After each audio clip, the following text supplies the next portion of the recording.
Hi friends, welcome back to our channel. நம்ம சேனலை புதுசாக பார்க்குறீங்கன்னா நம்ம சேனலை லைக் பண்ணுங்கள், சப்ஸ்கிரைப் பண்ணுங்கள், மறக்காமல் பக்கத்தில் இருக்கிற பெல் பட்டனை கிளிக் பண்ணுங்கள். வாங்க வீடியோக்குள்ளே போகலாம். இந்த வீடியோவில் நம்ம என்ன பார்க்க போகிறோம்னா, என் பசங்களுக்கு மொட்டை அடித்து காது குத்துற ஃபங்க்ஷன் தான் பார்க்க போகிறோம்.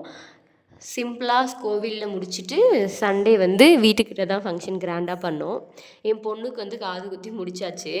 என் பொண்ணுக்கு காது குத்துனதை பார்த்து என் பையன் எடுத்தேன் பாரு ஓட்டோன்னு சொல்லிட்டு குடுகுடுன்னு ஓடி போய் ஒளிஞ்சிட்டான். அதுக்கப்புறம் அவனை தேடி கண்டுபிடிச்சிட்டு உட்கார வச்சேன். அதுக்கப்புறமா அழுதுகிட்டே இருந்தான். அதான் எங்கள் ஹஸ்பண்ட் போய் பக்கத்தில் உட்காருறாங்க சமாதானப்படுத்துறதுக்காக. அவன் பார்த்துட்டே இருக்கான் அவங்க அந்த ஊசி எடுக்கிறது எல்லாத்தையும். நெக்ஸ்ட்டு நமக்கு தான் குத்த போகிறாங்கன்ட்டு அவனுக்கு நல்லா தெரிஞ்சிருச்சு. அதான் அவன் அழுதுகிட்டே இருந்தான். ஒருபடியாக ஆறுதல் சொல்லி அழட்டி பிடிச்சி காது குத்திட்டாங்க. காது குத்தி கம்மலும் போட்டாச்சு.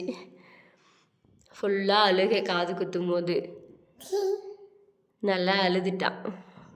இந்த வீடியோ உங்களுக்கு பிடிச்சிருந்தா லைக் பண்ணுங்கள், ஷேர் பண்ணுங்கள், மறக்காமல் நம்ம சேனலை சப்ஸ்கிரைப் பண்ணுங்கள். பாய்.